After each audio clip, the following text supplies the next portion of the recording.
ថតជាក់ស្ដែងជាមួយនឹងពលឺព្រះអាទិត្យពេលព្រឹកហើយអត់ប្រើ flash ប្រើអីទេនិយាយទៅមួយខ្សែនេះទឹកឃ្មុំសឹងទាំងអស់ហើយនៅសល់តែមួយគ្រាប់នេះក៏មិនមែនថាសាច់លាតអញ្ចឹងសុទ្ធដែរមើលឃើញសាច់ឯងមានពណ៌មានអីហើយពាក់ព័ន្ធជាមួយគ្រាប់មួយគឺមានសោភ័ណភាពរៀងៗខ្លួនសម្រស់រៀងៗខ្លួនណាសោភ័ណភាពនិងសម្រស់រៀងៗខ្លួនជាប្រភេទថ្មកម្រត្បូងកម្រដូចគ្នាហើយយើងស្វែងរកនិងធ្វើការរកដោយយកចិត្តទុកដាក់ហើយយកមកច្នៃប្រឌិតអន្សំចៃមានរយៈពេលមួយថ្ងៃទេរាប់ខែមានមួយខែពីរខែក៏មានណាសម្រាប់យកមកច្នៃជាងកម្មអញ្ចឹង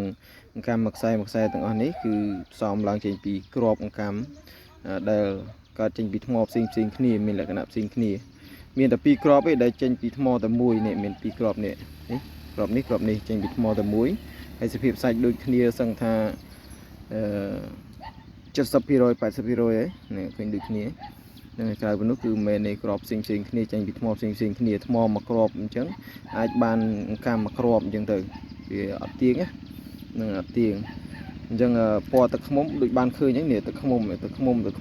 រហូតមកយើងមើលទៅគឺតម្រង់លបាយលាយពណ៌ចេះស្អាតប្លែកអញ្ចឹងពេលដែលយើងពាក់ទៅគឺឃើញថាឆ្លោះនៅលើដៃមែនទែន